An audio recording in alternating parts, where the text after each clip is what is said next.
Bom, a gente vai começar hoje a continuação do nosso estudo do Livro dos Médiuns, nas noções preliminares, no capítulo 1.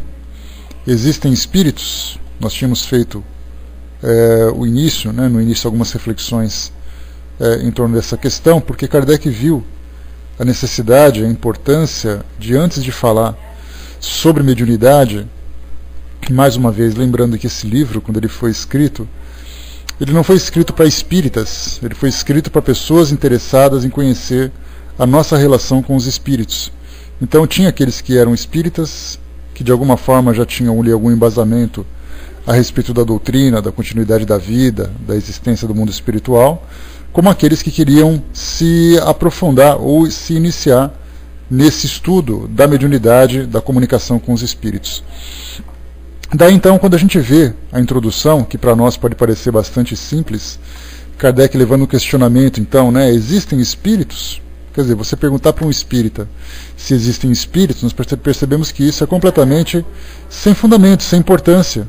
Mas quando esse livro é dedicado para pessoas que são leigas, que se interessam em conhecer a doutrina, essa pergunta é absolutamente verdadeira, absolutamente natural.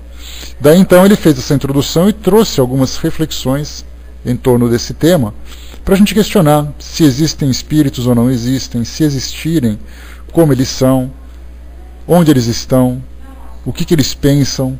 Daí, depois da gente ter essa certeza, ou estabelecer esse início, esse ponto de referência, a gente começa a tratar, propriamente dito, da comunicação com os espíritos, da nossa relação e das influências que nós exercemos uns sobre os outros. Daí então, esse início é importante para todos nós. Para nós que somos estudantes, ele nos traz argumentações para discutirmos, debatermos sobre essa questão do mundo espiritual e dos seres que ali habitam. Nós fizemos a leitura do primeiro item, a gente vai agora no segundo, e Kardec colocava o seguinte, que tudo aquilo que vinha do mundo espiritual eram elementos importantes para fundamentar a ideia da existência do mundo espiritual. Mas ele traz para nós aqui um ponto importante. Ele colocou assim: façamos, por um instante, abstrações das manifestações propriamente ditas e raciocinemos por indução. Essa indução significa, vamos pensar sobre o assunto para chegar a alguma conclusão, independente dos elementos que o mundo espiritual nos oferece através das manifestações, tanto intelectuais como físicas. Vejamos a que consequências chegaremos. Item 2, então. Pode começar, filhinha, por favor. Admitimos a existência da alma e da sua individualidade após a morte.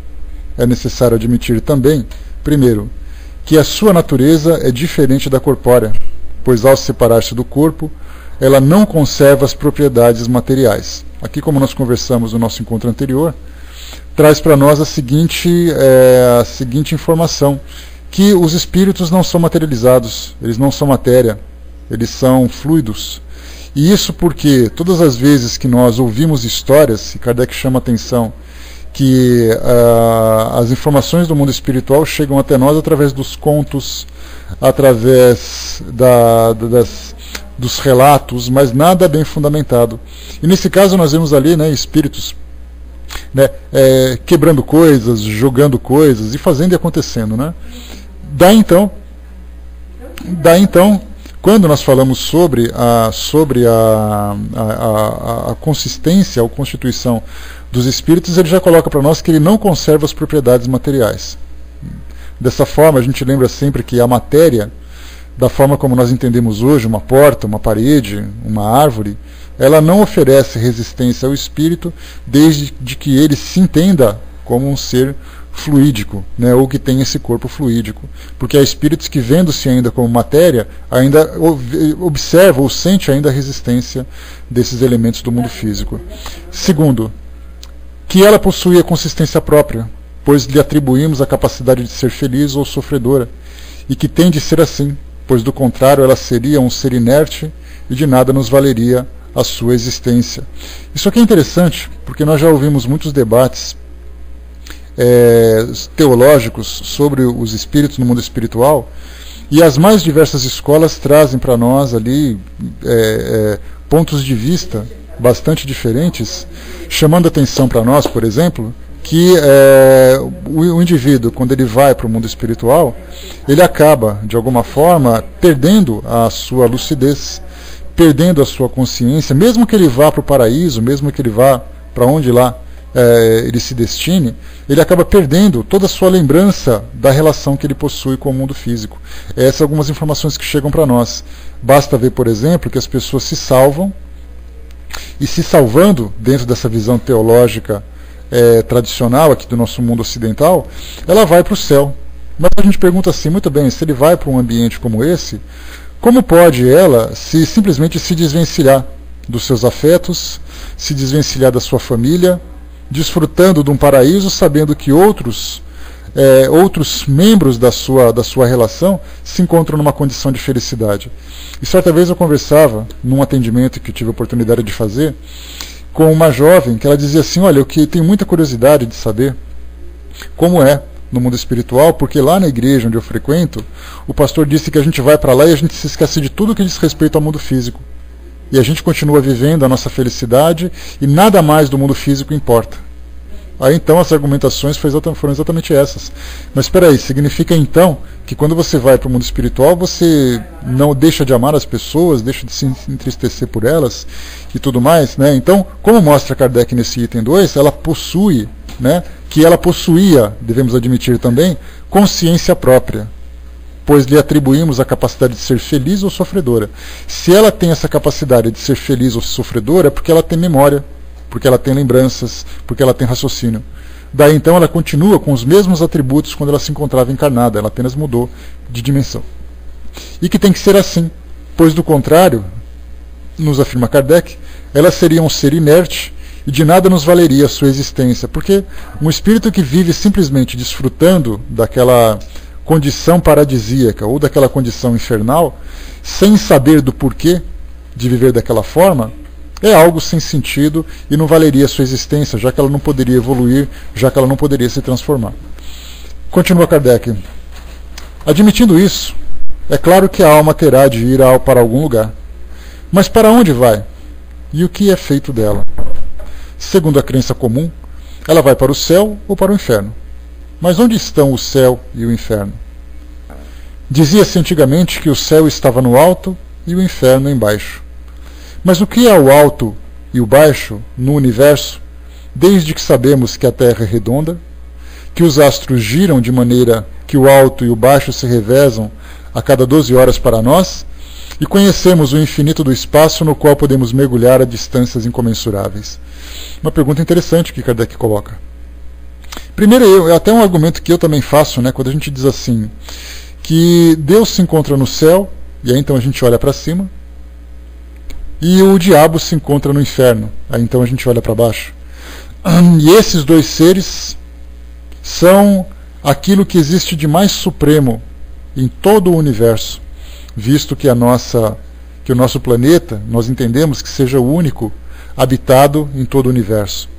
E aí eu já lembro uma passagem de Carl Sagan, que ele dizia que se a Terra fosse o único planeta habitado no universo, seria um grande desperdício de espaço. Isso porque nós teríamos ali astros e mais astros, estrelas incontáveis. Somente a nossa galáxia possui mais de 200 bilhões de estrelas. E em cada estrela nós temos ali outros bilhões de planetas, se não mais do que isso. Daí então, a gente começa a pensar, muito bem, vamos admitir que só o nosso planeta é o habitado. E aí então nós temos Deus que se encontra no céu, naquele que a gente olha para cima, e embaixo o diabo. Quer dizer que em todo o universo, aqui é o local de morada desses dois seres. Deus criou todo o universo, hoje a gente tem ali a astronomia, que nos mostra as profundezas do cosmos, e de repente a gente fala, Deus poderia estar lá naquele berço de galáxias, mas não, ele se encontra aqui no nosso céu. E o diabo, que é a expressão máxima do mal, poderia estar destruindo alguma galáxia? Não, ele está aqui dentro do nosso planeta, lá embaixo dos nossos pés. Mas Kardec coloca um raciocínio dele dizendo assim, quando a gente fala que ele está no céu, ou que ele está no inferno, a gente tem qual referência? Porque já que aqui ele coloca para cima e para baixo, né, mas na verdade a gente tem de um lado e para o outro, que é assim que o nosso planeta se encontra posicionado no espaço. Então nós temos aqui, nós estamos na lateral direita, no Japão se encontra na lateral esquerda. Qual exatamente parte de cima nós estamos falando? Então começam esses questionamentos sobre posicionamento, sobre geografia, que a gente não consegue localizar exatamente aquilo que eles querem mostrar. E desesperadamente, para tentar justificar essa mesma ideia, nós temos aquelas teorias, como eu já coloquei para vocês, que um grupo de geólogos na Finlândia, se eu não me engano, fazendo algumas escavações para experiências, e o desejo de medirem a movimentação das placas tectônicas com o microfone, né, os ruídos provocados por isso, eles captaram gemidos e gritos vindos do subsolo. E aí então esse áudio se tornou um hit entre os evangélicos na internet, que é fácil de vocês encontrarem. Coloquem assim no YouTube Sons do Inferno que vocês vão ouvir esse barulho. E aí então isso se tornou quase que uma verdade, sem fundamento, sem origem, simplesmente disseram que os tais geólogos colocaram o microfone no subsolo e captaram esse som. E eles disseram, aqui está a prova cabal da existência do inferno. É como se eu criasse um vídeo qualquer, colocasse na internet e o apontasse como sendo ali uma prova cabal para determinada teoria que eu defenda. Então, a gente tem sempre essa ideia de tentar justificar desesperadamente aquilo que nos é passado de alguma forma, como sendo um dogma, como sendo uma representação mística, como sendo uma fantasia, seja lá como for. Então, a partir do momento que nós colocamos que Jesus colocava, né, essa é uma das colocações principais, a Geena, que era o local onde as almas queimavam naquele local, né, porque ele mostrava assim que os grandes lixões que tinha naquela região, eles faziam ali aquelas grandes incinerações. E aí Jesus mostrava, aquilo ali é o sofrimento, é para ali que vão as almas. Então criou-se aquela ideia de que o inferno fica abaixo dos nossos pés e que também nós temos ali chamas e enxofre escaldante para poder castigar eternamente as almas que ali se encontram. Um documentário interessante do The History Channel também nos trouxe ali alguns pontos que são colocados como os portais do inferno.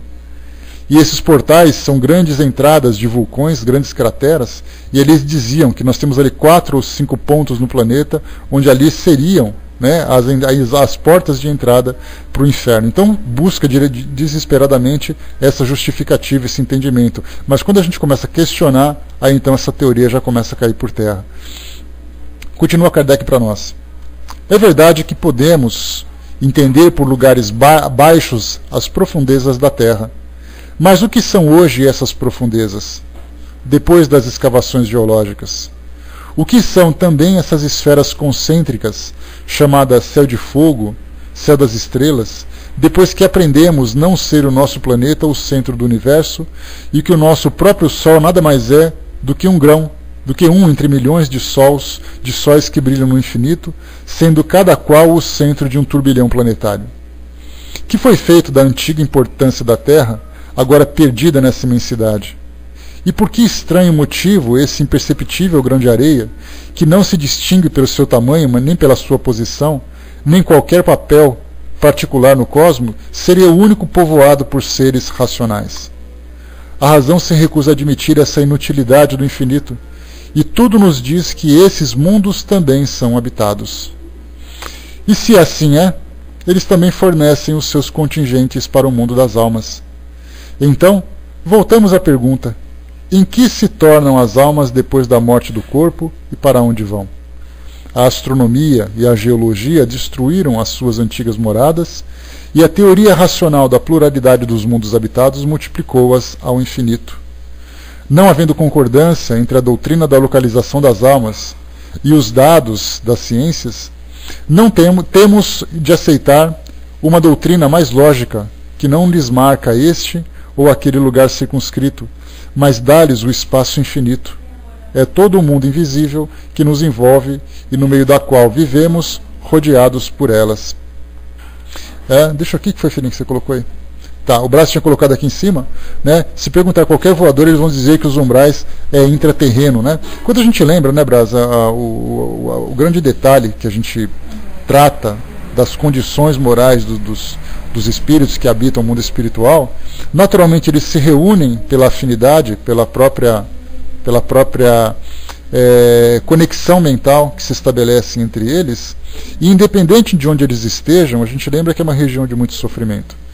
E há informações, né, que há espaços intraterrenos que são habitados, mas a gente não sabe, né? Alguns dizem que sim, outros dizem que eles se encontram vagando aqui pelo mundo físico, outros dizem que se encontram no espaço mais distante, mas o importante é perceber que nessa concepção, né, essa concepção que nós temos de que existem essas duas regiões definidas como o céu e o inferno, elas acabaram sendo dissolvidas, acabam sendo dissipadas, não mais tendo elas como referência, embora essa verdade seja, para aqueles que professam religiões que trazem esses dogmas, ela seja uma verdade incontestável.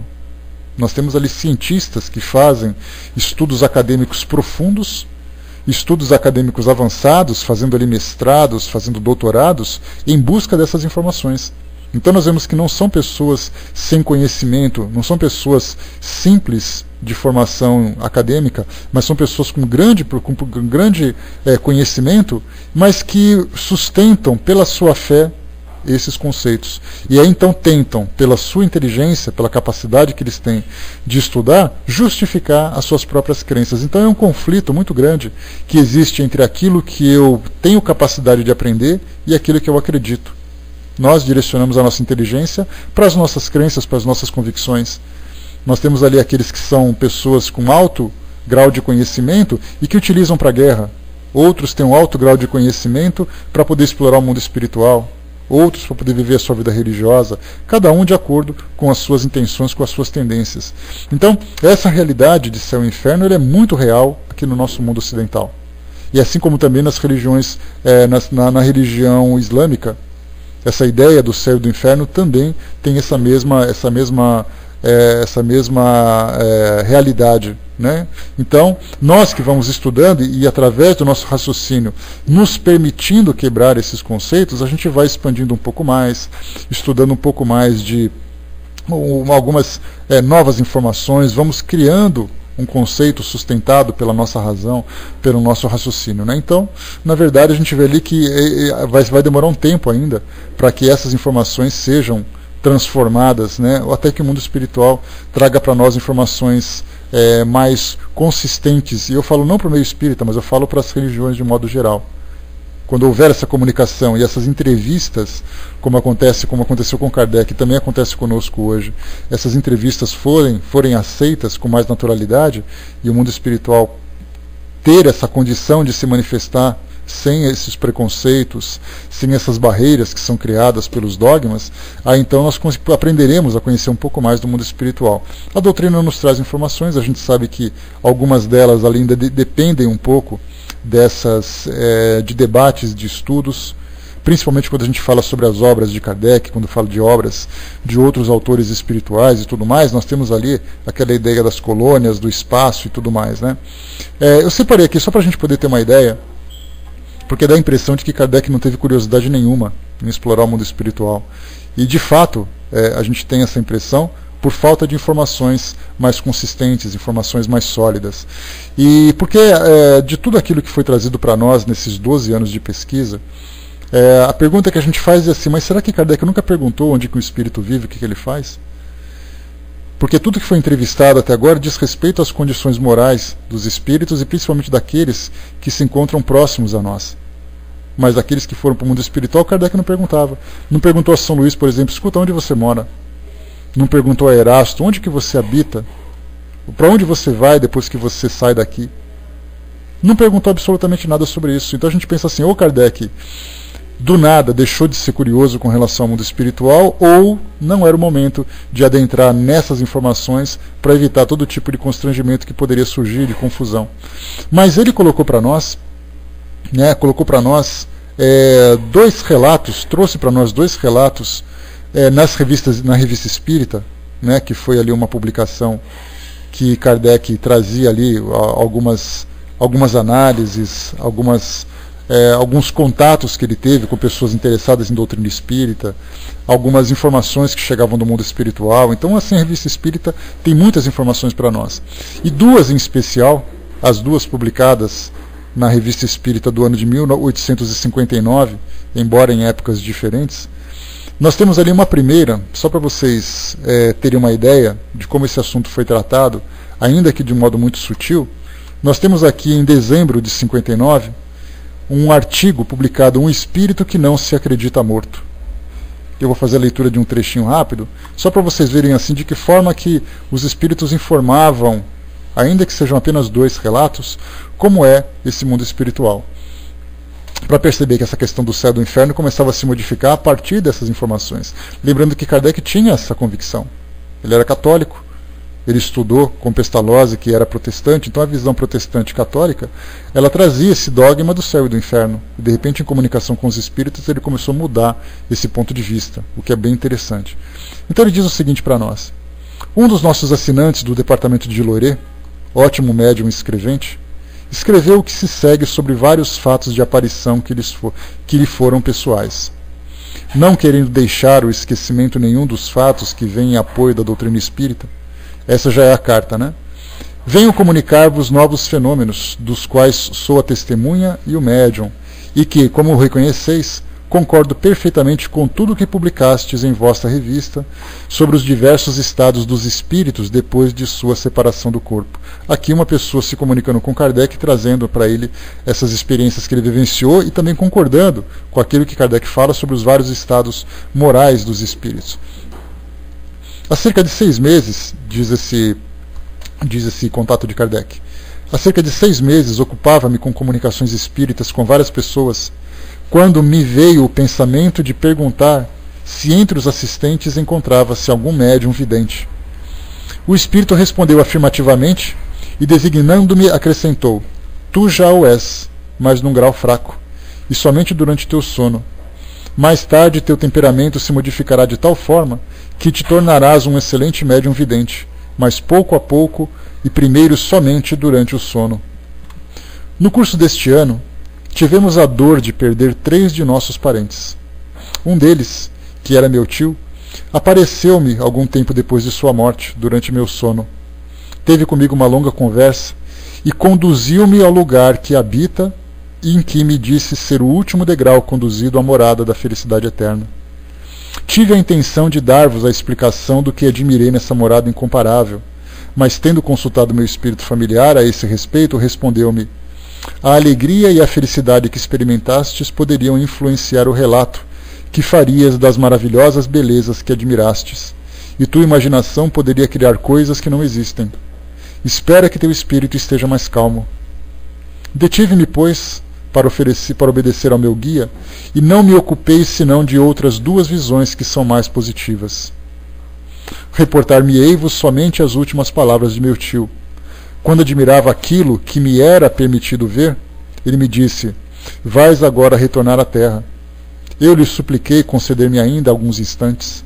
Não, disse, são 5 horas e deve retomar o curso de tua existência. No mesmo instante despertei e 5 horas soaram no meu relógio. Aqui a gente tem um primeiro relato que Kardec publicou, e a gente lembra sempre que se aquilo é publicado é porque Kardec vê nele algum tipo de importância. Então nós temos ali um espírito que conduziu a alguma morada, um lugar que habita e que tem ali muitas belezas, né, maravilhosas belezas. Então nós temos ali a primeira informação, né, de que essa ideia dos planos superiores, onde o espírito é capaz de habitar e não fica simplesmente suspenso no espaço, num vazio infinito, né? Essa é a primeira informação que se tem. A segunda, publicada, como eu disse, também nessa mesma revista, nós temos aqui um artigo intitulado Confissões de Voltaire. E aqui então ele faz um relato, né, de como ele era como homem, como pensador, como filósofo, das obras que ele... a gente ia ficar flutuando, né, soldado? Como é que ia ser a coisa? De repente a gente encontrasse um ente querido, ele viria flutuando, você abraçaria flutuando também. Aí olha para trás, tem uma estrela ardendo, embaixo você tem um planeta, como é que seria isso tudo, né? E a gente tem aqueles que defendem com convicção esse espaço vazio, sem estruturas, sem comunidades organizadas, sem sociedades organizadas, né? Então, a gente sempre, esse é um dos temas de grandes debates aqui no nosso estudo e na doutrina como um todo. Mas então Voltaire fazia um relato sobre a vida que ele tinha. Então ele dizia para nós assim, né, trazendo aqui 2 relatos do modo como ele era e do modo do que ele descobriu no mundo espiritual. Ele colocou assim para nós: Tiveram, pois, minhas obras, aqui é a partir de um trecho, né? Tiveram, pois, minhas obras o seu lado bom, porque sem elas, o mal que tivesse atingido a humanidade por falta de qualquer oposição, teria sido pior. Lembrando que Voltaire escreveu muitos livros, levando o homem às reflexões sobre o bem e o mal, sobre a sua vida, sobre as suas relações. Muitos homens não aceitavam mais a escravidão. Muitos dentre eles se libertaram, e se aquilo que eu pregava lhes deu um único pensamento elevado, ou lhe fez dar um único passo no caminho da ciência, não seria abrir os olhos para a sua verdadeira condição? Só lamento ter vivido tanto tempo na Terra sem saber o que poderia ser e o que queria, o que teria podido fazer. O que não teria feito se tivesse sido abençoado por essas luzes do Espiritismo que hoje se derramam sobre os espíritos dos homens. Descrente e vacilante, entrei no mundo espírita. Por si só, minha presença era suficiente para banir qualquer clarão de luz que pudesse iluminar a minha alma obscurecida. Apenas a parte material do meu corpo se havia desenvolvido na Terra. Quanto à parte espiritual, havia se perdido em meio aos meus descaminhos, na busca da luz, tal como se houvera sido encerrada numa jaula de ferro. Altivo e zombeteiro, ali me iniciava, não conhecendo nem procurando conhecer esse futuro que em vida tanto havia combatido. Mas façamos aqui essa confissão. Houve sempre em minha alma uma débil voz que se fazia ouvir através dos grilhões materiais e que pedia luz. Era uma luta incessante, esse desejo de saber e uma obstinação em não saber. Lembrando que Voltaire ele se coloca como alguém que era materialista, era uma pessoa cética, ele vivia em função daquilo que o mundo oferecia para ele não se preocupava com religiões. Inclusive ele achava que a religião era algo que alienava o homem, porque ele deixava de pensar. Então ele colocava assim que se por acaso tivesse ali algumas respostas, ele certamente teria se desenvolvido mais. Uma luta incessante entre o desejo de saber e uma obstinação em não saber. Assim, pois, minha entrada estava longe de ser agradável. Não acabava eu de descobrir a falsidade, o nada das minhas opiniões que havia sustentado, com todas as minhas forças e de minhas faculdades? Depois de tudo, o homem se reconhecia imortal, e eu não podia deixar de ver que, igualmente, deveria existir um Deus, um espírito imortal, que estava à frente e que governava esse espaço ilimitado que me cercava. Como viajava incessantemente, sem me conhecer, sem me conceder nenhum repouso, a fim de me convencer de que o mundo em que me encontrava bem podia ser um mundo material, minha alma lutou contra a verdade que me esmagava. Não pude realizar-me como espírito que acabava de deixar o seu domicílio mortal. Não houve ninguém com quem pudesse estabelecer relações, porque a todos eu havia recusado a imortalidade. Para mim não existia repouso, estava sempre errante e desconfiado. Em mim o espírito tenebroso e amargo comportava-se como um maníaco, incapaz de ser detido ou de perseguir um objetivo. Como já disse, debochava de tudo, e fui lançado um desafio que abordei o mundo espírita. Inicialmente fui levado para longe das moradas dos espíritos e percorri o espaço incomensurável. Em seguida, foi-me permitido lançar os olhos sobre as maravilhosas construções que serviam de habitações aos espíritos e com efeito pareceram-me surpreendentes. Fui empurrado aqui e ali por uma força irresistível. Era obrigado a ver, até que minha alma fosse saciada pelos esplendores e esmagada ante o poder que controlava tais maravilhas. Finalmente, vi-me obrigado a esconder-me e a refugiar-me nas cavidades das rochas, mas não o conseguia. E aqui depois ele começou a trazer ali relatos da sua visão a esse respeito. Então nós temos ali dois trechos da Revista Espírita, ou seja, trechos que se encontram nas obras de Kardec, e lembrando sempre que eu não publicaria alguma coisa numa revista que eu controlo, se por acaso eu não concordasse com ela. Então ali tem um fundo a ser analisado. Então essas informações, isso em 59, Kardec publicou a Revista Espírita em 57, 2 anos antes. Então além daquelas conversas particulares que Kardec deve ter tido com os espíritos amigos a respeito de alguns temas do mundo espiritual, que provavelmente devem ter, essa é uma opinião minha naturalmente, devem ter dito para ele para esperar um pouco mais para desenvolver esse assunto, esses 2 artigos foram publicados na Revista Espírita, mostrando que o espaço não é tão simplesmente um vazio como se imagina, mas há estruturas, embora nós não tenhamos a certeza de como isso funciona, né? A não ser pelos livros que são publicados, mas que trazem informações que são tanto, talvez fantasiosas, exageradas ou um pouco conflituosas com aquilo que a gente estuda na codificação, mas mostra que há uma estrutura. E a partir do momento em que nós admitimos a existência dessa estrutura, nós já começamos a quebrar aquela ideia do céu e do inferno. Porque, na verdade, quando se fala sobre essas moradas, sejam elas suspensas aqui no nosso planeta, sejam elas construídas em mundos, em outros planetas espalhados pelo universo afora, a questão não é nós debatermos se há estruturas ou não, mas lembrando que se há essa estrutura, aquela convicção do céu e inferno já começa então a se dissipar. Deixa eu ver aqui, o Braz lembrou aqui em cima, né? Se o Zé que estiver encarnado, estiver fora do corpo, uma parede não lhe faz barreira, mas se o Zé que estiver no mundo espiritual, uma parede já faz barreira.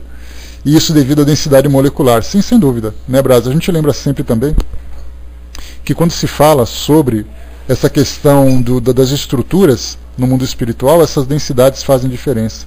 Tanto é assim que nós percebemos roupas, que nós percebemos ali objetos, que nós vamos estudar aqui no próprio Livro dos Médiuns, que mostra que eles têm ali a sua consistência, maior ou menor. Deixa eu ver aqui.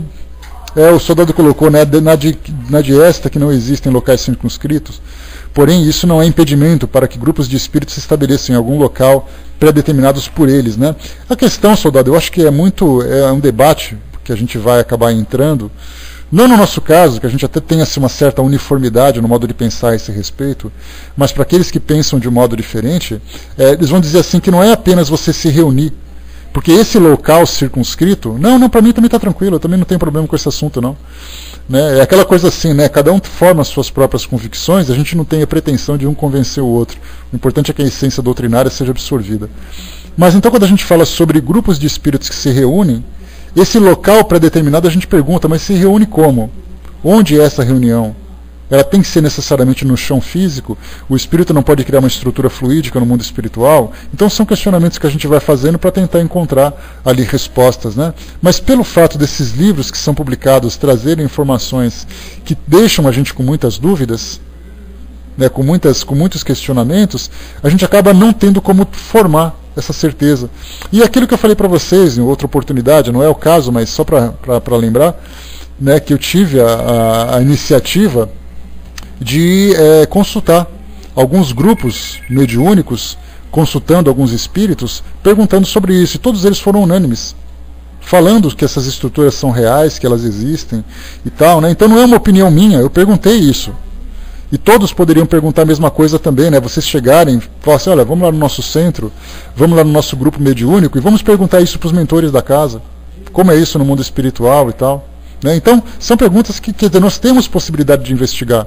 Mas assim, aquela ideia de negar, da mesma forma do ateísmo, né? Eu sou ateu e nego qualquer coisa do mundo espiritual até que me prove o contrário. Né? Nós temos da mesma forma também essa resistência em aceitar aquilo que a nossa razão não tem condições de absorver. Né? Mas aos poucos as coisas vão se esclarecendo, isso não é para nós um determinante, se a gente vai ou se não vai, se isso é possível ou se não é possível. O importante é que, né, a gente busque esse crescimento espiritual, busque essa elevação, e a partir dessa elevação nós vamos ali nas dimensões ou nas esferas com as quais nós somos afins. Se por acaso eu construir minha vida sustentado pela bondade e pelo amor, né, pela bondade e pelo amor, eu vou numa dimensão convivendo com espíritos que da mesma forma também cultivam esses sentimentos. Se eu cultivo o egoísmo e tudo mais, terei também essa mesma dificuldade. Né? Então isso aqui é mais importante para todos nós. Mas aí nós quebramos então a ideia do céu e do inferno. Continua aqui o texto então para nós. Deixa eu ver aqui tal. Há nisso alguma impossibilidade, qualquer coisa que repugne a razão? Quer dizer, essa teoria que nós temos de que há no mundo espiritual essas comunidades, esses grupos de espíritos, isso é algo que foge à nossa razão? É impossível acontecer isso? Claro que não. Kardec coloca nada absolutamente. Tudo nos diz, pelo contrário, que não pode ser de outra maneira. Mas em que se transformam as penas e recompensas futuras se as almas não vão para determinado local?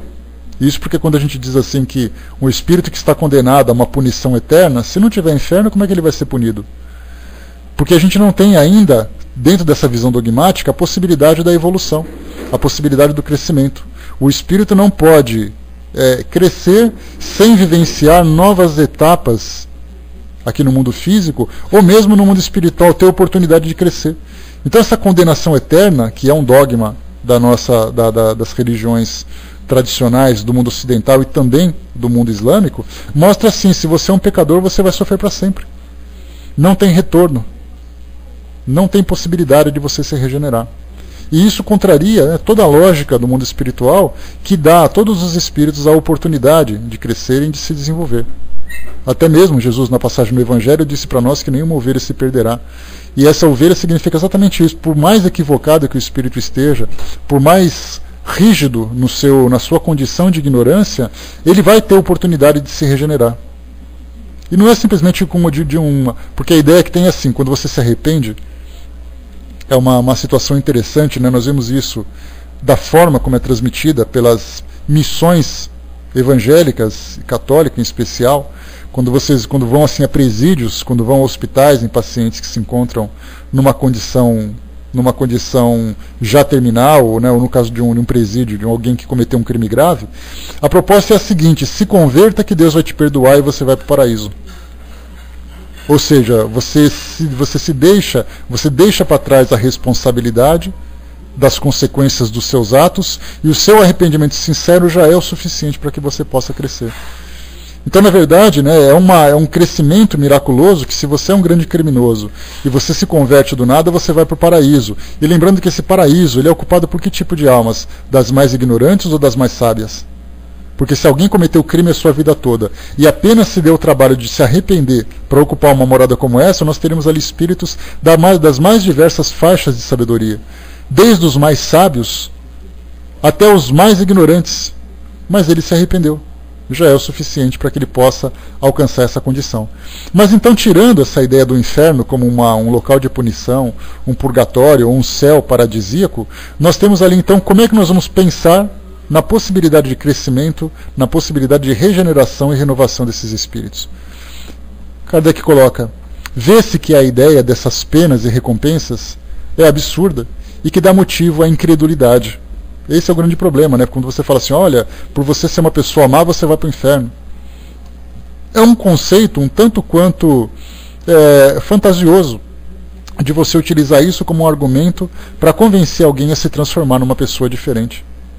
Tanto é assim que nós vemos que grande parte do planeta, dos habitantes do planeta, participam, né, professam alguma crença, mas poucos são aqueles que as vivem com convicção.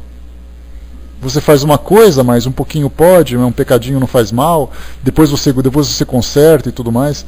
Né? Sim, desde os tempos mais antigos, né, o homem começou a construir essa ideia do mundo espiritual, né, baseado naquilo que ele entendia, até mesmo fazendo uma comparação com aquilo que existia no seu mundo físico.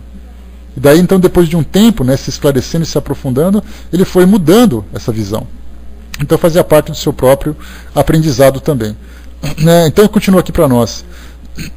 Bom dia, pessoal que chegou. Mas entendemos que as almas, em vez de penarem ou gozarem de um determinado lugar, carregam em seu íntimo a felicidade ou a desgraça, pois a sorte de cada uma depende de sua condição moral, e que a reunião das almas boas e afins é um motivo de felicidade, e tudo se tornará mais claro. É interessante nesses debates religiosos, eu lembro que o antigo Papa, o João Paulo II, né, o saudoso João Paulo II, ele trouxe uma visão interessante do inferno, que ele dizia que o inferno é uma condição existencial, é um estado de espírito que o indivíduo vive, sendo atormentado continuamente pelos erros que ele cometeu. E aí então o seu sucessor, né, o Papa Bento XVI, disse, não, o inferno é um local real, e ali se encontra uma quantidade incontável de almas que estão ali sofrendo eternamente e sofrerão eternamente. Então, até mesmo entre os papas, que são líderes de igrejas, há essa divergência de tentarem assim entender esse mundo espiritual partindo das suas próprias concepções. Então, um diz que o inferno é um estado de espírito, o outro diz que o inferno é um local onde essas almas equivocadas se encontram. Então, dificilmente nós conseguiremos entender isso tudo. Mas, independente de qual seja a crença, independente de qual seja a crença, a oportunidade que cada espírito tem de se renovar, de crescer, de se desenvolver, é uma oportunidade contínua, quer dizer, é uma concessão, é uma forma que Deus nos dá de corrigirmos os nossos equívocos e desenvolver até mesmo, não apenas o nosso intelecto, os nossos valores, mas até mesmo o nosso intelecto também. O soldado colocou que o catolicismo tem e terá um papel importante na humanidade, como todas as religiões, soldado. A gente não pode desmerecer nenhuma religião. Todas elas têm ali uma tradição, elas têm uma cultura, elas têm uma linguagem própria para o mundo espiritual, e como Kardec, como Emmanuel coloca para nós, que a doutrina não é a religião do futuro, mas o futuro das religiões, significa assim que mesmo dentro das suas concepções, as religiões começarão a ter uma visão diferente do mundo espiritual, dessa nossa relação. Porque do contrário, a gente vai sempre achar que cada uma é dona da verdade, mas a gente vai percebendo que conforme nós vamos evoluindo no nosso entendimento do mundo espiritual, elas vão naturalmente se juntando num ponto comum. Então, primeiro, todas elas acreditam em Deus. Ótimo, é o ponto principal. Segundo, que as almas continuam vivas depois da morte do corpo físico. É outro ponto importante também. Agora, como elas vão, para onde elas vão, esses são pontos divergentes, mas que não alteram, de fato, a essência dos ensinamentos morais de cada uma delas. Elas falam, por exemplo, sobre os sentimentos que nós devemos cultivar, os valores, amor, caridade, fraternidade, justiça. Todas elas falam a mesma coisa. Então esses são pontos comuns também dessas religiões. E hoje, não imaginemos que de uma hora para outra essas religiões tradicionais vão se desfazer. Na verdade, elas vão lentamente se transformando, assim como a própria doutrina espírita também vai se transformando, porque do modo como ela foi trazida para nós foi do seu modo bruto. Essa é uma visão que eu tenho. A partir do momento que a gente começa a compreender, a evoluir, a se desenvolver, nós mesmos vamos deixando alguns conceitos que são mais básicos da doutrina e vamos buscando os conceitos novos. Aqueles que são mais profundos, aqueles que são mais complexos, porque nós precisamos desse tempo para amadurecer as nossas ideias. Não adianta a gente imaginar que tudo veio pronto dizendo assim, olha, aqui está a verdade do universo e todos vocês vão aprender em cima disso daqui. Não é, Kardec deixou uma obra interminada, ele trouxe uma base para nós e em cima dessa base nós construiremos todo esse castelo de conhecimento que nós buscamos. Então tudo vem com o passar do tempo, quer dizer, tudo vem gradualmente para todas as doutrinas, para todas as religiões. Tanto é assim que quando se fala doutrina espírita, na verdade, é um ensinamento trazido para nós que somos encarnados. No mundo espiritual, eles não se prendem necessariamente à doutrina espírita. Eles se prendem a uma doutrina muito superior a essa. É um conhecimento mais universal, é um conhecimento mais abrangente. Lá eles não estão preocupados, por exemplo, onde que os espíritos moram, eles sabem onde eles moram, então eles têm a oportunidade de avançar esse conhecimento cada vez mais, de desbravarem o universo, de desbravarem todas as dimensões, e nós estamos achando que os espíritos estão preocupados em estudar Kardec. Kardec veio para cá para ensinar, não para eles. Lá eles têm uma outra legião de espíritos que ensinam filosofias e ideias muito mais profundas e muito mais complexas. Então a própria doutrina dos espíritos veio para nós, que somos encarnados. No mundo espiritual, nós continuaremos esse aprendizado dentro daquilo que é importante para o mundo espiritual e virá muito mais coisa. Muito mais coisa que nós vamos ainda aprender. Então se a gente chegar assim com o mundo espiritual, com as obras de Kardec embaixo do braço, dizendo, gente, eu cheguei para estudar aqui. Ele falou assim, então coloca esse livrinho ali do lado, vem cá e senta aqui que eu vou te mostrar outras coisas. Aí sim nós vamos começar a entender muito mais do mundo espiritual, vivendo no próprio mundo espiritual. Essa visão que a gente tem é uma visão da nossa perspectiva. Não adianta a gente querer imaginar que tudo para por aí. E eu vejo, essa é uma opinião minha, que aqueles que se fecham dentro dessas obras apenas, imaginando que ali se encontra todo o segredo e todo o mistério, está equivocado. Mas certamente serei queimado numa fogueira por dizer isso. O soldado colocou, eu vi na Globo no domingo, naquela missa do Padre Marcelo, o Espiritismo foi colocado como religião. É como uma forma tradicional que se tem de dizer que as religiões, tudo que trata do mundo espiritual é a respeito da religião. Os próprios espíritas têm dificuldade de separar o que é uma religião, o que é uma filosofia. Herculano Pires, que era um grande estudioso da doutrina espírita, falava que o espiritismo é uma religião se você pensar na condição dela de uma forma de fazer com que o homem se religue com Deus. Se você pensar no espiritismo como uma religião tradicional, com uma hierarquia, com estrutura, com ritual, com dogma, certamente o espiritismo não é. Então nós mesmos precisamos entender de que forma que essa religião está sendo vista. como os espíritos dizem, né, as palavras são problemas de vocês. É vocês que precisam se entender. Então, se você coloca a filosofia, a doutrina como uma filosofia, você acaba tirando dela o conceito espiritual, a questão do espírito se aproximar de Deus. Porque não é a filosofia que aproxima o espírito de Deus, é a fé. E como é que nós vamos encaixar a fé? Na ciência, filosofia ou doutrina de consequências morais? Como é que a gente vai encaixar tudo isso? Por isso, então, a palavra religião seria a mais correta de ser utilizada, ou a mais próxima de ser utilizada. Né? E utilizando dessa forma, a gente precisa primeiro definir de que forma que nós entendemos a religião. Né? Então, filosofia é nesse sentido, mas quando eu falo de fé, onde que a fé se encontra na filosofia? Filosofia não trata de fé. Filosofia trata de razão, de ideias. Eu vou fazer uma prece para falar com Deus. Onde que a filosofia entra nessa questão? E qual parte da doutrina espírita trata desse assunto, se não for esse lado da concepção espiritual?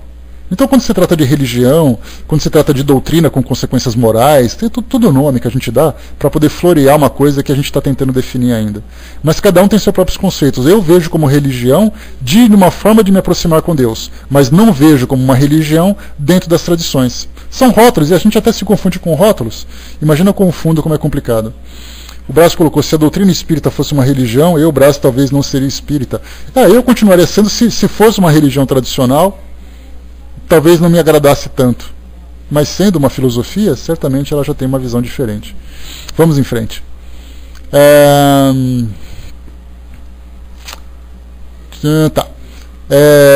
Vê-se que a ideia das penas e recompensas é absurda e dá motivo à incredulidade. Mas entendemos que as almas, em vez de penarem ou gozarem em determinado local, carregam em seu íntimo a felicidade ou a desgraça, pois a sorte de cada um depende de sua condição moral, e que a reunião das almas boas e afins é um motivo de felicidade, e tudo se tornará mais claro. Compreendemos que, segundo seu grau de pureza, elas percebem e têm visões inacessíveis às más grosseiras, que somente pelos esforços que fazem para se melhorarem, e depois das provas necessárias, podem atingir os graus mais elevados. Olha só a ideia que Kardec traz para nós da progressão dos espíritos, através do entendimento, através do trabalho, através dos esforços. Que os anjos, olha só mais uma ideia dogmática, são as almas humanas que chegaram ao grau supremo e que todos podem chegar até lá, através da boa vontade. Que os anjos são os mensageiros de Deus, incumbidos de zelar pela execução de seus desígnios em todo o universo, sendo felizes com essa missão gloriosa. Aqui ele fala para nós também dos espíritos de alto grau de elevação que estão sempre trabalhando, diferentemente da ideia que a gente sempre tem, de que quando você é uma pessoa muito boa, você vai para o céu e vai sentar-se à direita de Deus num trono dourado, ouvindo os anjos com aquela carinha gordinha, aquelas bochechinhas rosadas, tocando harpas por toda a eternidade. Essa é a visão que a gente tem, a ociosidade no mundo espiritual. Mas então o que os espíritos trazem para nós é o seguinte, que quanto mais avançado você é, maior é a sua capacidade de trabalho, e muito mais você realiza. Daí então essa proximidade com Deus nos grandes desígnios. Seria assim daqueles espíritos que trabalhariam para... Seria até uma bobagem a gente falar sobre isso, mas do que será que os espíritos nessa condição angelical, nessa condição de pureza, são capazes de realizar? Será que a gente consegue, ainda que estimulando a nossa fantasia ao máximo, ainda que aprofundando o máximo da nossa capacidade criativa, a gente conseguiria imaginar o que esses espíritos fazem durante os seus trabalhos? A gente vê, por exemplo, Jesus, que é visto como governador do planeta, que ele ajudou na formação desse planeta, na condução dos espíritos até essa condição em que nós nos encontramos hoje. Jesus é visto como espírito puro. De repente tem outros espíritos numa condição de maior pureza ou de mais antiguidade do que ele, digamos assim, que são capazes de governar galáxias, são capazes de criar sistemas. Como é que seria isso? A gente não consegue dimensionar. Porque a gente está tão acostumado a pegar ônibus, pegar trânsito para trabalhar, que a gente fica imaginando o que um anjo faz da vida. Mas o importante é o seguinte, que esses espíritos que alcançaram esse grau de pureza, possuem alto grau de conhecimento e realizam tarefas para a harmonia do universo. Não é simplesmente preocupados com um trabalho localizado, com um trabalho direcionado para um pequeno mundo como o nosso. Todos eles trabalham. E continua para nós.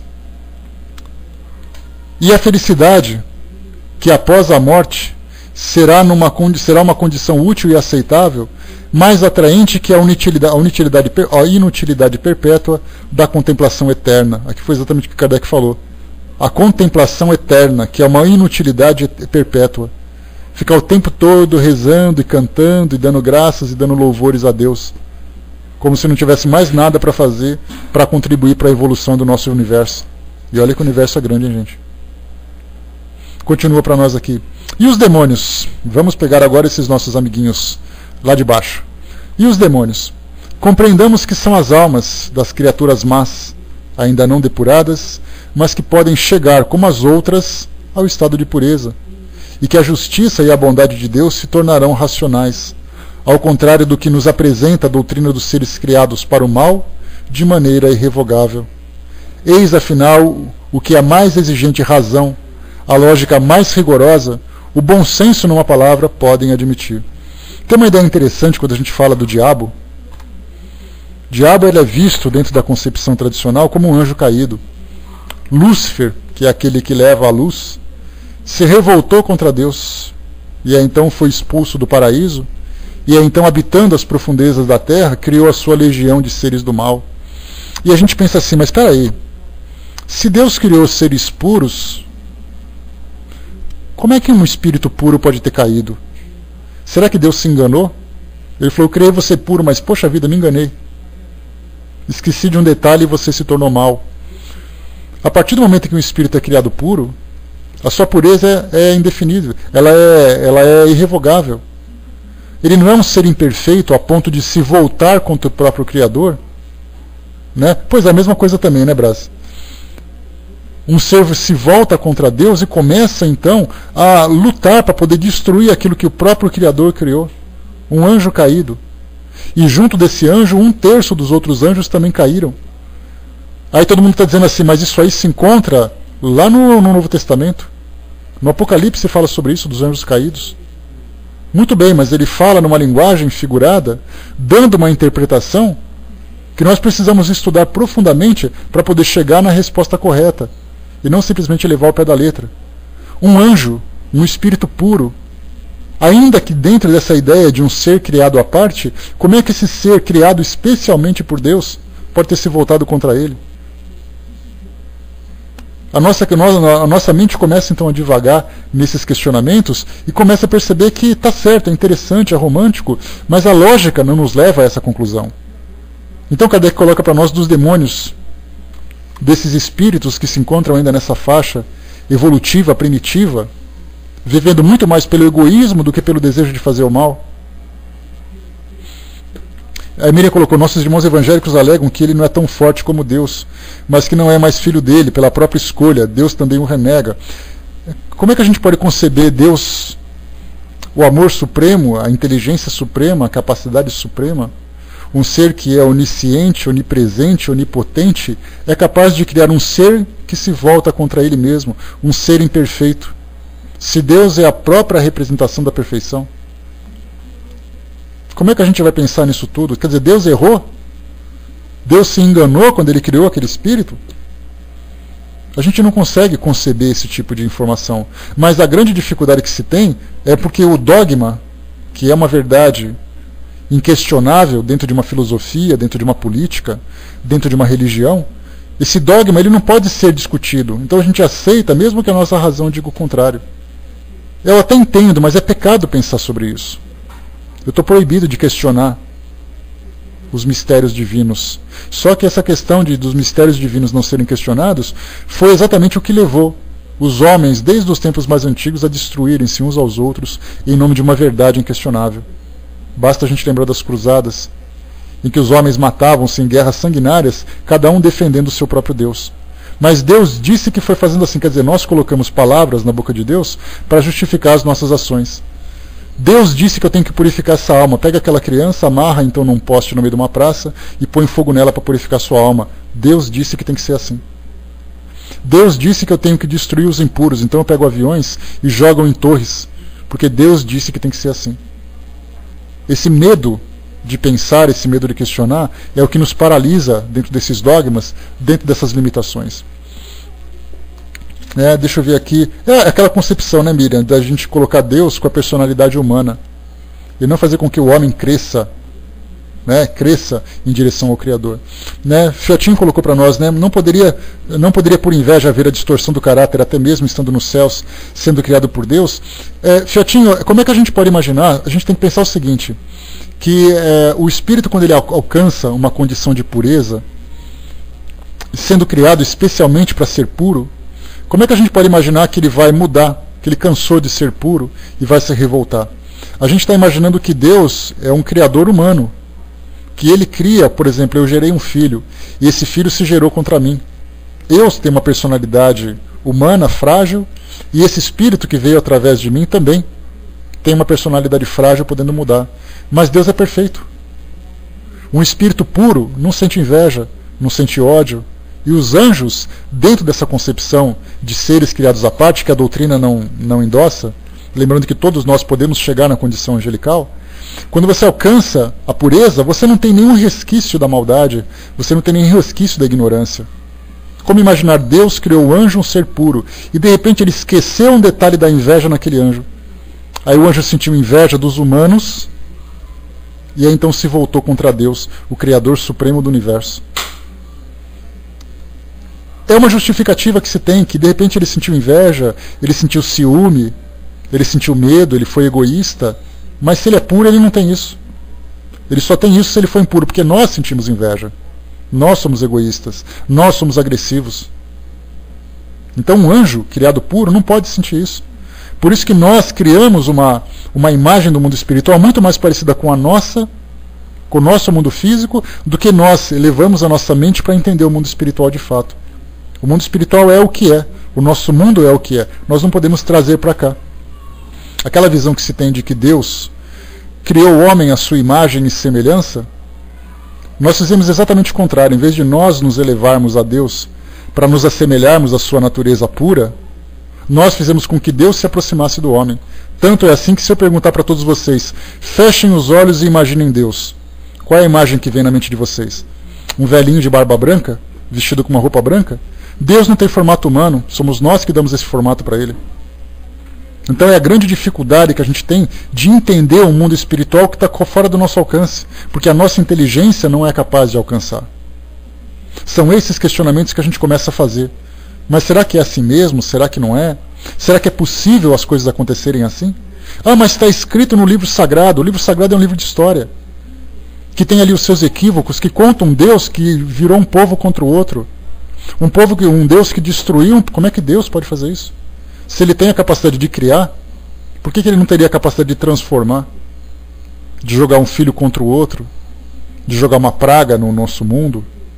De fazer com que as pessoas sofram? Isso não é Deus, isso é um carrasco. Então a ideia de Deus, dentro da nossa visão, se parece muito mais com os governantes humanos do que com o governante celestial. Ele simplesmente permite que os homens cresçam pelas suas próprias experiências, pelos seus próprios esforços. Aquilo que eu errei é aquilo que eu vou corrigir. Jesus trouxe isso no seu Evangelho, a cada um segundo as suas obras. Então aquilo que eu erro, é eu que tenho que consertar. E todas as ovelhas serão salvas, ou seja, todos nós teremos oportunidade de crescer, de avançar, de desenvolver. Então não adianta a gente querer, eu sei como Deus pensa. Como é que a gente pode ter uma pretensão dessa? De saber como Deus pensa, de saber como Deus age, olhando aqui o nosso mundinho de ilusões e de perturbações. Então, é esse o cuidado que a gente deve ter, de imaginar que Deus, na sua suprema maravilha, na sua suprema beleza, ele não age como nós humanos agimos. Pelo contrário, tudo ele faz para evitar que nós caiamos nas ciladas que as nossas próprias ilusões causam, ou criam. Essa é a dificuldade que a gente tem. Durante muito tempo, lembrando aqui o que a Miriam colocou para nós, os suicidas eram considerados seres que ficariam no inferno. Como é que a gente pode imaginar um indivíduo doente que comete suicídio, se autodestrói por desespero, que Deus vai permitir que ele caia no inferno e sofra por toda a eternidade? Perguntas essas que a gente vai fazendo e começa então a analisar Deus com uma característica diferente e não parecido conosco, como a gente imagina. Vamos em frente? para a gente poder aproveitar aqui. Tem 3, filhinha, pode continuar? Ah, tá aqui, ó. Como vemos, as almas que povoam o espaço são precisamente o que chamamos de espíritos. Assim, os espíritos são apenas as almas humanas, despojadas do seu invólucro corporal. Se os espíritos fossem seres à parte na criação, sua existência seria mais hipotética. Admitindo a existência das almas, temos de admitir a dos espíritos, que nada mais são do que as almas. E se admitimos que as almas estão por toda parte, é necessário admitir que os espíritos também estão.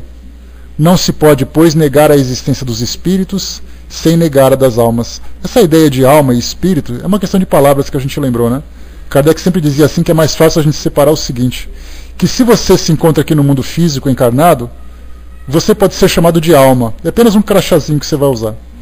Quando o seu corpo físico é destruído e você tem que voltar para o mundo espiritual, você troca de crachazinho, então você é chamado de espírito. Então Kardec fez essa diferenciação para um fim didático, não para uma determinação definitiva, dizendo, não, é assim que tem que ser, porque eu estou dizendo que é assim. Ele falou o seguinte, vamos fazer o seguinte, vamos chamar quem está encarnado de alma, quem está desencarnado de espírito. Assim, quando eu falar de um espírito que está falando, eu sei que é aquele que está desencarnado. Apenas uma condição didática. Então a gente tem sempre que pensar dessa forma. Item 3. Tudo isso não passa de uma teoria mais racional do que a outra. Mas já não é bastante ser uma teoria que a razão e a ciência não contradizem? Além disso, ela é corroborada pelos fatos e tem a sanção da lógica e da experiência. Kardec já começa a falar dos fenômenos que ele presenciava. Se por acaso um espírito não existe, um espírito não pode se comunicar, como é que eu estou conversando com um? Ah, mas esse espírito é um demônio. Peraí, mas se não pode nenhum espírito se comunicar, por que Deus permite que minha avó não se comunique, mas permita que um demônio se comunique? Deus não está equivocado nesse ponto? Então, na verdade, os espíritos podem se comunicar todos, desde que haja possibilidade, desde que haja vontade. Então ele observava nos fenômenos das comunicações, nos fenômenos físicos, a existência de consciências extracorpóreas, de seres que viviam fora do mundo físico. E se eles tinham capacidade de se comunicar, é porque isso atestava a sua existência. É possível que isso aconteça. Hoje nós temos sempre essa preocupação da gente dizer assim, mas olha só, um espírito se manifestou e disse que era aquela vozinha querida que desencarnou e veio me trazer uma mensagem de paz e de amor, de saudade. Aí aqueles tradicionais dirão assim, mas espera aí, o demônio tem muitas faces. Ele pode se vestir com essa faceta para enganar você. Mas Deus permite que isso aconteça? Para me testar? Com que finalidade exatamente? Então a gente lembra sempre que essas experiências traziam para Kardec essa certeza de que os espíritos estavam ali. E continua. Encontramos os fatos nos fenômenos de manifestações espíritas, que nos dão a prova positiva da existência e da sobrevivência da alma. Há muita gente, porém, que nega a possibilidade dessas comunicações com os espíritos. São pessoas que acreditam na existência da alma, e consequentemente na dos espíritos, mas sustentam a teoria de que os seres imateriais não podem agir sobre a matéria. Trata-se de uma dúvida originada pela ignorância da verdadeira natureza dos espíritos, da qual geralmente se faz uma falsa ideia, considerando os seres abstratos, vagos, indefinidos, o que não é verdade. Aí então a gente volta um pouquinho, quando se fala sobre essa impossibilidade, quando se fala sobre essa proibição, inevitavelmente a gente encontra aquelas citações bastante clássicas encontradas no Antigo Testamento, lá no livro de Êxodo, no livro de Deuteronômios, onde Moisés trazia essas proibições. Mas ao mesmo tempo nós tínhamos ali os profetas que falavam com os anjos. Então a gente já começa a encontrar furos nessa proibição. Quer dizer, alguns podem e outros não podem. Alguns têm possibilidade de ver, outros já não podem mais. E quando Moisés trouxe essa proibição, a gente lembra sempre que era uma época em que havia muita distorção nessa relação com o mundo espiritual, onde as pessoas se iludiam, sofriam influências bastante perniciosas, bastante destrutivas, entravam em comunicação com o mundo espiritual por razões fúteis, a ponto de distorcerem a realidade, davam muito mais atenção daquilo que o mundo espiritual oferecia do que aquilo que o mundo físico também proporcionava. Então virava aquela bagunça, aquela salada, e houve a necessidade de dizer o seguinte: olha, está proibido fazer isso, porque isso aqui está fugindo do controle.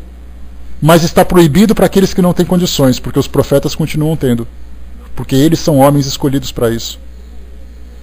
E aí, então essas proibições, assim como tantas outras da lei mosaica, que a gente lembra, que Moisés atestava a possibilidade de ter escravos, submetia a mulher a situações de submissão absoluta dos homens, uma religião que era poligâmica, você podia ter várias esposas, uma situação em que, caso seu filho te contrariasse, você tinha permissão divina para apedrejar teu filho, para matá-lo.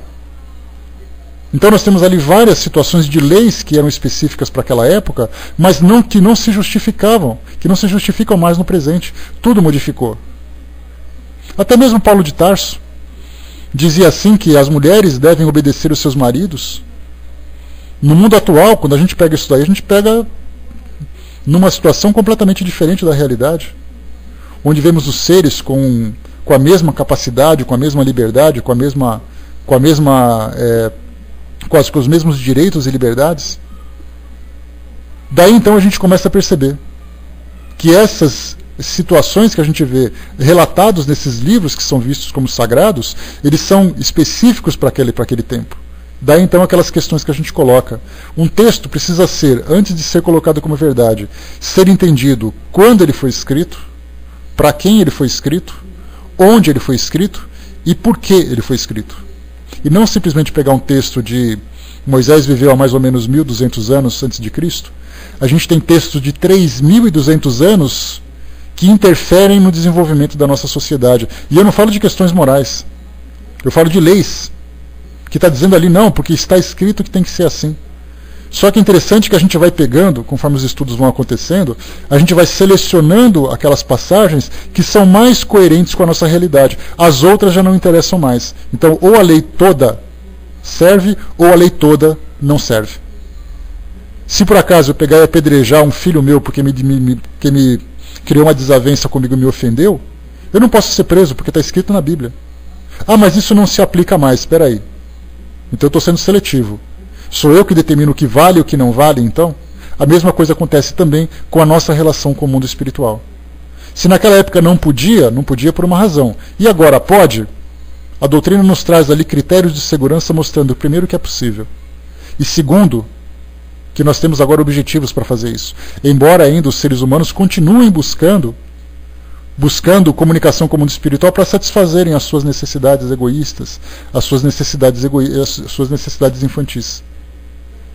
Dessa forma, então, nós temos aqui. Há muita gente, porém, que nega a possibilidade dessas comunicações. São pessoas que acreditam na existência da alma e, consequentemente, na dos espíritos, mas sustentam a teoria de que seres imateriais não podem agir sobre a matéria. Não apenas que eles não podem agir sobre a matéria, como isso é proibido também, mas tirando essa proibição, eles dizem, mas os espíritos têm uma constituição agora, têm uma estrutura que não permitem que ele... Vai com Deus então, Bela. Uma estrutura que não permite que eles se comuniquem conosco. Como é que um espírito vai movimentar coisas? Como é que o espírito vai escrever? Como é que o espírito vai falar? Como é que o espírito vai me influenciar nos meus pensamentos? Então é uma ideia que é transmitida. Mas continua aqui. Consideremos o espírito, antes de mais nada, na sua união com o corpo. O espírito é o elemento principal dessa união, pois é o ser pensante e que sobrevive à morte.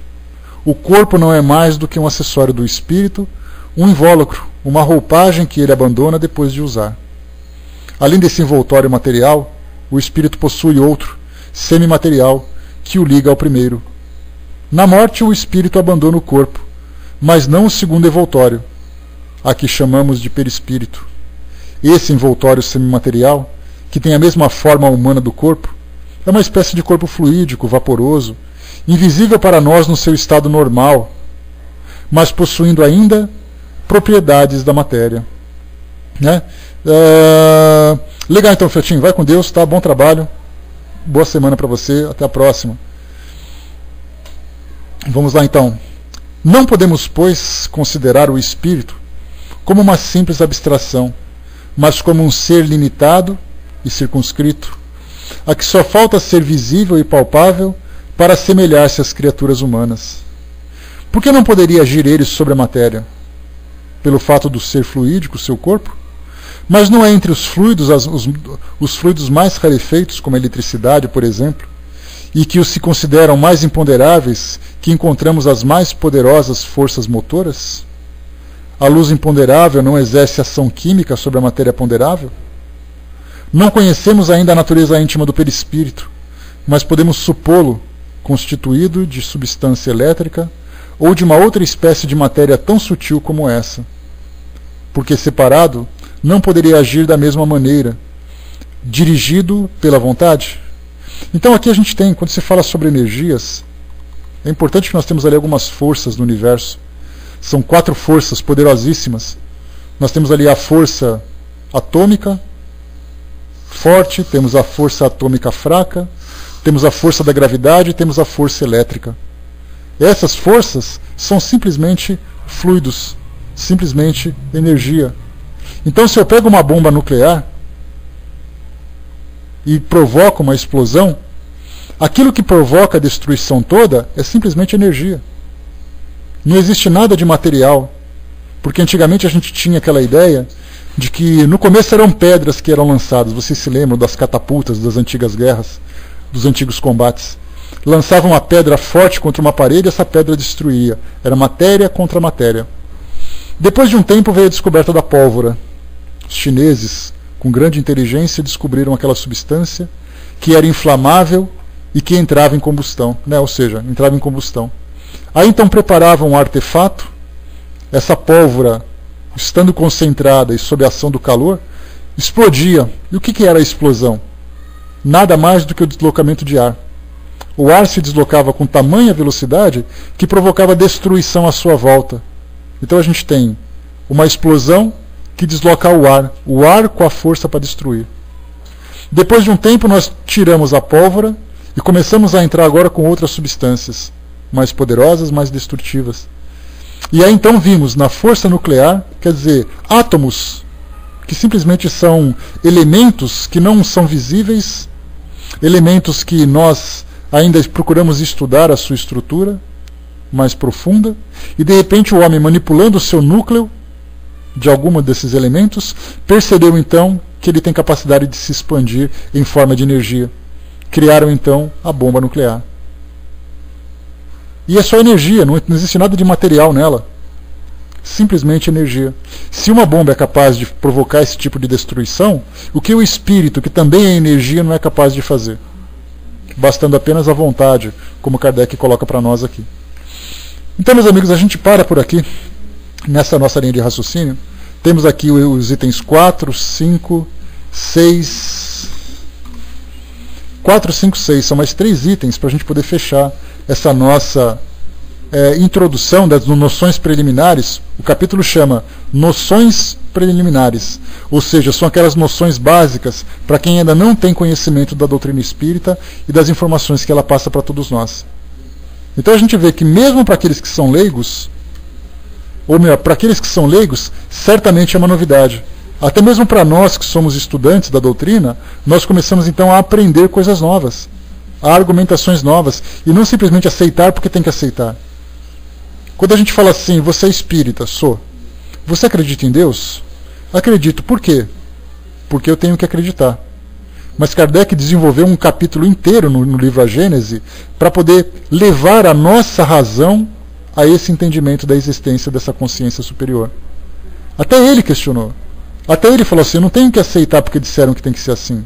Eu vou começar então a perguntar, peraí, mas se tudo foi criado por alguma coisa, que coisa é essa? Que força é essa capaz de gerar o universo, de gerar a vida? Então, através desses questionamentos, ele chegou à conclusão, não, de fato, para mim Deus existe. E não simplesmente dizer, olha, você tem que acreditar em Deus e você tem que acreditar no diabo. Você é obrigado a acreditar nisso, tá bom? E eu passo a minha vida toda acreditando, porque disseram que um dia eu tenho que acreditar. Né? Exatamente. A sua forma, quando se fala em fé racional, soldado, a fé racional ela começa a ser construída do zero. É assim, olha, você formata o seu HD de tudo aquilo que você acreditava até então. Olha à sua volta e começa a fazer perguntas. Cada resposta que vier você vai armazenando. Vai chegar uma hora em que você vai formar, pelo seu próprio método racional, de estudo, de pesquisa, você vai começar a entender aqueles mistérios que até então eram apenas dogmas.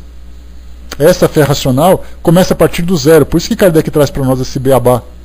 Por que você acredita na existência do espírito? Por isso, por isso, por isso e por isso. Ou seja, você pensou, refletiu sobre aquilo, o mais importante.